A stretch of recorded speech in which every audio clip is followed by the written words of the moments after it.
Now to work with the rectangle and ellipse tool, let's create a new document from the splash screen. Once our new document's open, let's come up to the top under our tools. Let's select the first tool here, which is called the rectangle tool. With this selected, let's come down to the stage and let's click and drag. Once we let go and we have a rectangle on the stage, the first thing you'll notice is in the properties panel, we have all of these properties that are now lighting up based on this element that's selected on the stage. You'll also notice in the elements panel, we have a new div tag. Now, as we work inside of Edge Animate, the elements panel is always going to show us all of the elements that Edge will create once we publish out our project. Now with this selected on the stage, we can manipulate this very similar to the way we manipulate elements in tools like InDesign and Illustrator. I can come up here and grab the handles, for example, and change the height or the width. If I hold the Shift key and grab the corner, I can scale this up and down and keep its proportion. In the very top, let's come over here and assign a background color. So the two swatches up here next to the type tool control the border color and the background color.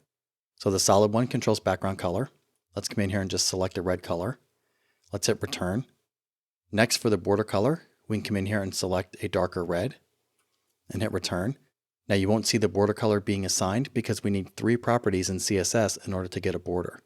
Now we can also assign color in the properties panel in the color section. So here you'll see the dark red that we already selected. Next is the style. Let's click this drop down and choose solid. Now after picking any one of the styles, Edge Animate will select at least a 1 pixel size. And let's come in here and just click and drag and bring this out a little bit. So I'll choose about 20 just to give you a sense on the stage of what this is going to look like. And now with these styles applied, we can do some additional transformations. In the transform section here, we can do things like skew the object. We can even rotate this. And we can even come in here and change the origin point, which is basically the registration point of where all of the transformations are going to hinge from based on this object. So if I come in here and rotate this now, for example, this will rotate around this new origin point. Now to work with the rounded rectangle tool, let's delete the rectangle we have on the stage. Let's come up here to the tools and select the rounded rectangle tool. Let's click and drag. You'll notice that it remembers the last properties that we assigned to our rectangle tool, but you'll notice that we have rounded corners now on the edges. If we come over to the properties panel and open up the corners section, you'll see that what the rounded rectangle tool did is basically assign border radiuses to all 4 corners. If we look in the elements panel here, we see we just have a div tag again.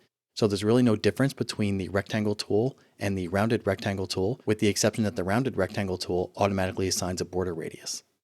To modify these, we can come down to the border radius, click and drag, and change this. So if I bring this up to about 70 or 80, we can see the rounded corners here being affected much stronger than the default, which is 10. Now the number 1 here indicates that this property here is affecting all of the corners at the same time, or representing that 1 border radius property is being assigned to all 4 corners. If we come down here and click number 4, we can specify individual corners to change. So I can come over here, for example, and change the upper right corner to be 0. And on the stage, we can see that the upper right corner has no border radius, whereas the other 3 have the radius applied. To take this even further, we can choose 8 and get the properties for both top and bottom for each one of the individual corners. So under 58 here for the upper left, let's change the top property. Let's bring this up a lot higher. And let's bring the other side much lower. So again, you can see that the corner here is being divided by top and bottom for the upper left radius. And if you want to come back and reset all of these, come back, choose number 1. Let's come in here and type a 0, then hit return. Now the other thing you'll notice is these little corners here are actually buttons inside of the corners area.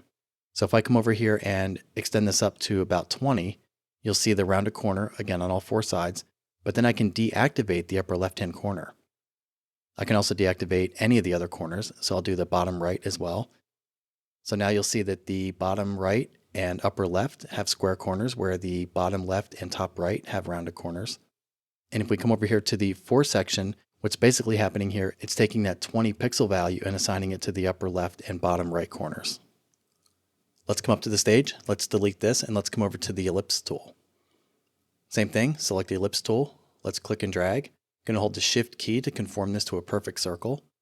And when I let go, again, in the elements panel here, we just have a div, but in the corners area here, we can see that the measurement has changed. This little button over here changes between pixels and percent. So notice that we have a 1 property here, which means 1 value for all 4 corners, and they're being assigned 50%. That's going to give us that perfect circle. If we come in here and change this to pixels, we'll see that this is 112, but 112 is based on the size of this object. If I come up here and change the size and increase this, you'll see that 112 is an actual pixel value.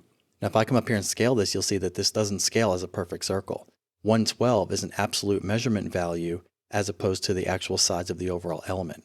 If we come back to the corners property, let's change this back to percent, and let's change this back to 50 and hit return. We'll get our perfect circle again. Now I can come up here and scale this, and with all 4 corners being assigned 50% property on the border radius, we'll always have a perfect circle. Now one tool that seems to be missing is the line tool. Now we don't have lines in CSS, but we can create a line using a div element.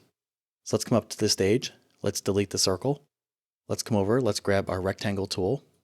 Let's click and drag. Now in order to make a rule, let's come over to the properties panel. Under color, for style, for the border, let's come in here and select none. This will automatically negate the pixel size.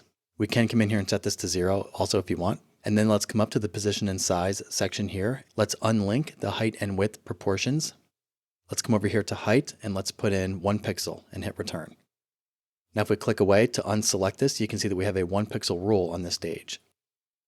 Now we can manipulate this the same way we can manipulate any div element. We can come over here and rotate this, for example. Now in order to change the length, we don't have any endpoints like we would have in a tool like Illustrator.